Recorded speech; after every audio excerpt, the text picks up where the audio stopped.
1, lift off. Hey, Max, Auckland's crawling its way out of 107 days of lockdown. And what we've actually just found out is that Auckland's 40% of the New Zealand economy. That's about 120 billion, give or take a bill. So you could say that Mayor of Auckland is the second biggest leadership job in the country after our Prime Minister. We're 19 months out from the next local elections, and a few people have thrown their hats in the ring to be the next mayor. We've got Craig Lord, Leo Malloy, Biso Collins, and now the girls are in on the action with the Queen of Queen Street, Bib Beck.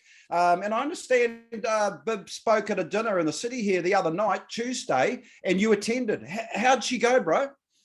Yeah, and look, I just want to concur with what you've just said. Certainly, I think the marital role is going to be huge. I actually think that's the second biggest job in New Zealand. I agree with you, Vaughan, and I reckon that's going to be pivotal. So really, I think everyone should be focused on this. So look, I've got to say, Vaughan, that I went to a club. It was a dinner, and she was the keynote speaker. She spoke about her being a CEO of other businesses and heart of the city she is now, which is all very nice. But actually, it's not a productive business. But I think she has been in touch with the business world. But what we didn't hear anything about was her achievements when she has been CEO. And I would like to have heard that. Also, she sort of said the two things that a mayor needs to show, and this always sounds good, it's the rhetoric, which always sounds good, is leadership and the ability to communicate with people. Well, yeah, that's good. What would you do for the city? And she talked about saving the people in the Queen Street. She talked about doing some of these things like that, but she didn't say how she'd do it. She just saying, well, they need more attention and people need to be listened to. Vaughan, I just didn't feel that was enough nuts and bolts in there for me to get excited and say, this person's going to make it improve. Oh, yeah, we need another crossing across the harbour to the harbour bridge, and yet didn't say we're going to fund it, where we're going to find it. And I know the council's broke, absolutely broke. Yeah. Okay. So there's 3 guys and a girl so far. I'm sure there'll be others that will join the fray and jump into the starting gates going into October next year. Is there anyone else that if their hat was thrown in there, you would think that now we're talking in terms of a future mayor? I mean, to be frank, no, from me, but I'd love to sort of hear what you think, Max.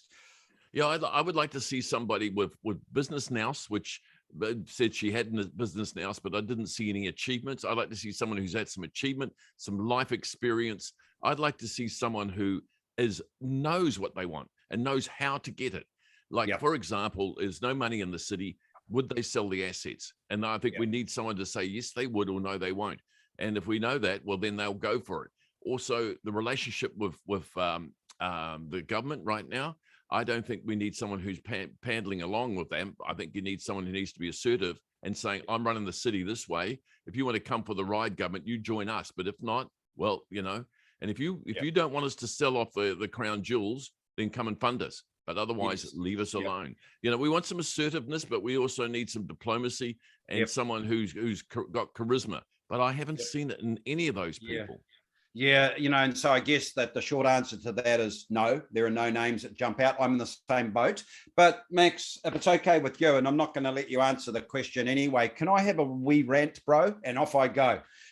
Max, after 2 terms with the invisible Phil Goff as our mayor, a bag of onions would be an improvement as our next mayor. So let's just get that straight. There's a low benchmark to improve on. The last real mayor Auckland had was actually John Banks. And here is why. You would never die wondering with John Banks. He always told you what he would do. He was a doer. That was the last kind of, someone who was effective in my mind. In 2022, the last thing Auckland needs is a repurposed former MP looking to extend and milk their political career. Phil Goff has proved that formula has had its day. My rant continues. If you look at Auckland's issues, there are many. And I'll just rattle off 10, Max.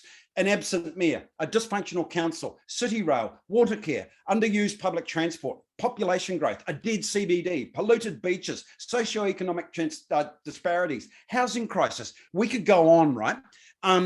Where do you hear our city leadership talking about that? And here is the irony, Max. I almost fell off my chair when I saw this. Auckland City actually has a plan. It's called Auckland 2050. It's on their council website, and trust me, it is not worth reading, and I'll tell you why. Apart from it being a document of bureaucratic dribble turned into an art form, honestly, Max, after I read it, I felt like vomiting. The biggest failure of that plan is that it's got no vision. So yes, it is a plan, it is a fact. Now, there is no vision for Auckland City. And Max, a vision without a plan might be a dream, but a plan without a vision is killing time. And that's why the Auckland plan is called Auckland 2050. It's killing 30 years of our time. That's what I think. Oh, Vaughan, you know what? You've nailed it. You've actually nailed it. What you just said, that is so true. I mean, we're seeing it in our government now. They haven't got a plan. They know what they want, but they just don't know. They haven't got a plan to put it together, and people have lost confidence because they just haven't delivered. So we're going to see the same in a mayor. And look, quite frankly, we're just seeing a lot of people identifying problems without solutions.